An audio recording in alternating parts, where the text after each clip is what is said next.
Good morning. It is Thursday at the end of January, and I want to talk about our actions and the loops that our actions perpetuate in life, uh, and the part of us that is noticeable or noticing of these cycles. So here's what I want to start, right? The idea that this will be familiar to you, right? The idea that today, at this moment, um, I am the result of all the actions that I've taken in the past. And I say that to distinguish from the idea that there is a concrete set of attributes that exist and will continue to exist, right? There is instead this sort of aggregate of outcomes of the different actions, thoughts, feelings that occurred previously. And part of the meditation practice is to uh, both narrow and broaden the window of that awareness, right? So to become, during the course of meditation, increasingly precise in noting the uprising of sensation and thought, emotions, um, reactions. And then at the same time, broaden out to understand that who I am right now is the result not just of the very immediate window, like I have a cup of coffee that I'm drinking.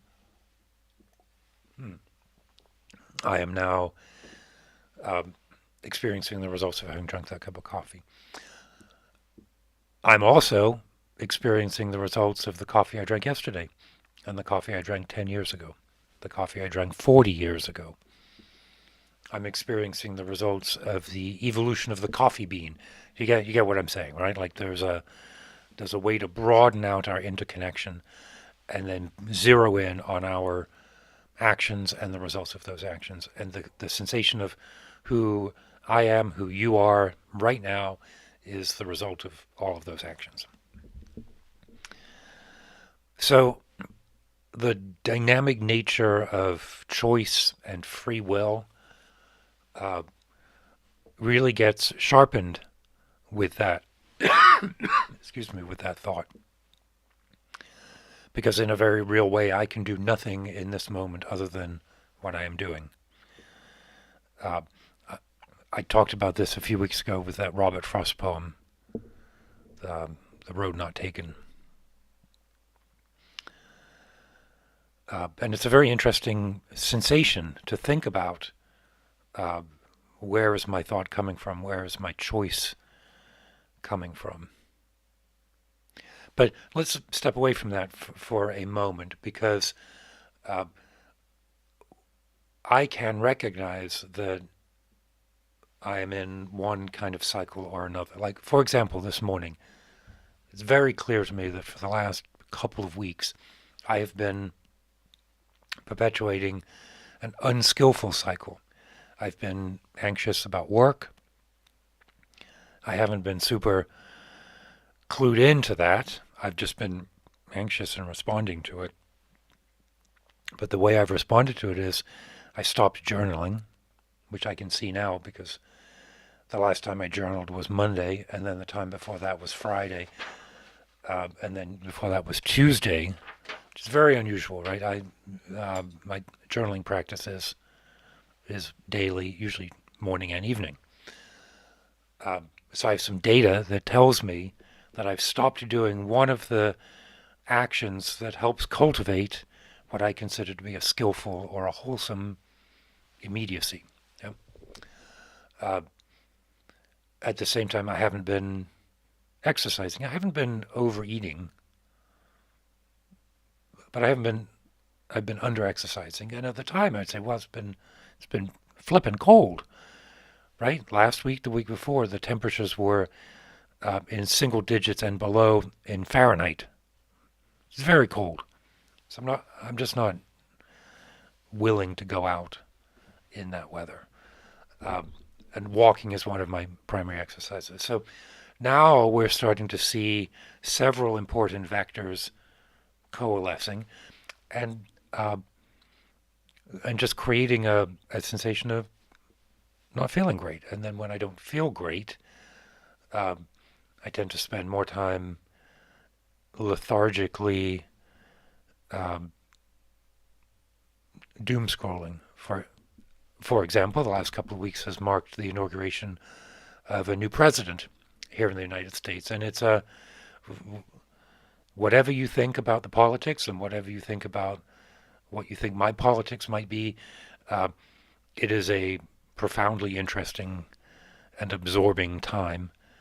Uh, and I think I can say that no matter where you are on the political spectrum, it's a time of anxiety or a time of high energy, one way or the other. It's very distracting. Uh, so again, it's easy to justify what I think is actually negative behavior, which is sitting with my phone, scrolling news, thinking that I'm informing myself. What I'm really doing is deadening my brain. All right, so how do I know that? Like this is all of that. I think, like I said, you're very familiar with the idea that we are the aggregate of our previous actions, and the lived experience of that is also something I think that uh, we're quite familiar with from meditation and from reading and from study. What's interesting to me right now is what part of me says, um, "Hey, Andrew, don't do that anymore. Do this. Make a point to journal. Get out for the walk today." Like the foundational actions that I rely on are not profound. Drink water, go for a walk, journal, meditate, write. I do other things, of course. I do a lot of other practice stuff, but those are the five pillars of my daily daily habits. Right? They're like the bedrock of embodiment. Uh, what part of me wakes up and says that the moment that I'm in is not the moment I want to be in, or that the moment I'm in needs to be adjusted so that the the flow of the river will shift.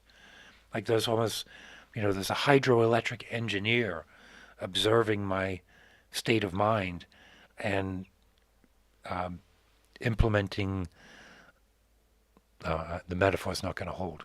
Locks or dams or dikes. I don't know, shifting the banks of the river, or moving to a different point on the river, or jumping into the river.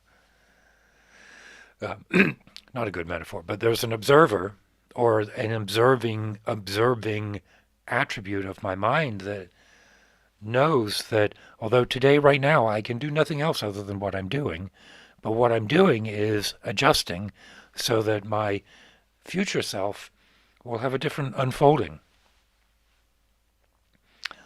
Uh, what part of awareness does that?